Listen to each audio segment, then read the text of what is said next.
All right, let's talk about something incredibly important today: routine tracheostomy care. Now, this isn't just another task on a checklist.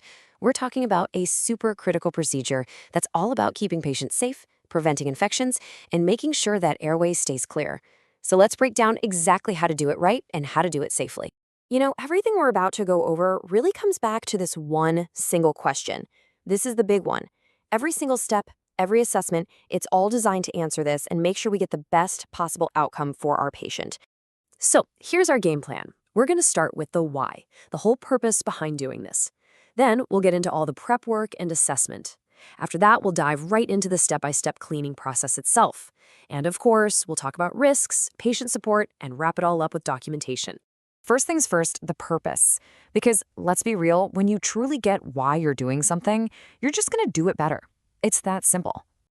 Okay, so these goals are all totally connected, and they're all vital. We're trying to help the stoma, that surgical opening, heal up nicely. At the same time, we're protecting the skin around it from breaking down, which can be a huge problem.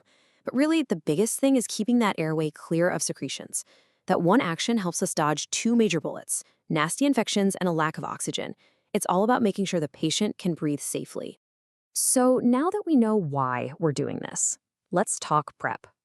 A safe and successful trach cleaning really starts way before you even put on a sterile glove. It's all in the setup. Your eyes, your ears, even your nose. These are your first tools. An unusual odor could be a sign of infection. You absolutely have to know what kind of cannula you're working with. Listening to their breathing before and after gives you a baseline and tells you, hey, did this actually help? You're also looking at the gunk, the skin around the stoma, the old dressing. It's all detective work, giving you clues about how the patient is doing right now. Good prep is all about being safe and efficient. You want everything you need right there, within arm's reach. Your cleaning tray, your saline, any replacement parts, and pay close attention to that dressing. It has to be pre-split and non-fraying. Why? Because you can't have little cotton fibers getting inhaled into the airway. That's a serious, serious problem. Getting set up like this just keeps everything clean and helps the whole process go smoothly. All right, now for the main event. Let's walk through each step, and we're going to focus on doing it with precision and keeping the patient safe the entire time. We always start with the basics. Confirming who your patient is with two different identifiers, that's totally non-negotiable. Then, just tell them what you're about to do. Now for the sterile field, this is a neat trick. You put on one sterile glove.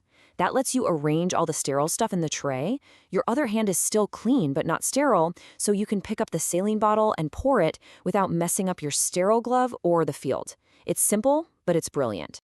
Now this image shows you the whole setup, but I really want you to focus on that diagram up top. See how it has two main parts? There's the outer cannula, which stays put, and then there's the inner cannula, which comes out. That inner piece is what we're about to remove and clean. Just getting that simple difference is key for what comes next. Okay, so you put on your second glove, and now both hands are sterile. You'll gently unlock that inner cannula. It's usually a 90-degree turn to the left, and just slide it out.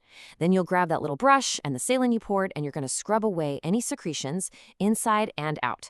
And finally, you have to dry it completely with sterile gauze before it goes back in. Now, to put it back in, this is really important. Use one hand to hold the faceplate steady against the patient's neck. This keeps them comfortable and stops the whole tube from accidentally getting pulled out. With your other hand, you slide that clean cannula back in and lock it. Once that's secure, you'll clean the skin around the stoma and pop on that fresh, sterile dressing. Okay, check out this image here at the bottom. This is what you're aiming for. See how that split sponge fits perfectly and snugly around the tube? That's what protects the skin from getting all moist and irritated. A good dressing is honestly key to preventing skin breakdown, which was one of our main goals, right? So you've got the technical steps down. Awesome. But our job doesn't stop there. Now we need to focus on the other side of things, managing risks and giving our patient the support they need. Even though this is a routine thing, it's not risk-free.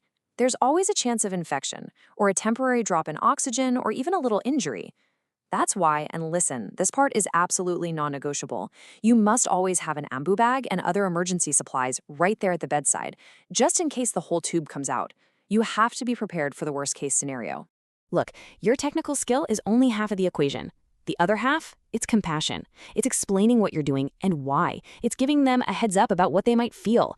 Your reassurance and your support can honestly turn a really stressful procedure into a moment of trust. It reduces their anxiety and just makes the whole experience so much better for them. We are in the home stretch now, but the final step is just as critical as all the others: documentation. Because if you didn't chart it, it didn't happen. The care is not complete until it's in the record. Good documentation basically tells a story for the next person who comes on shift.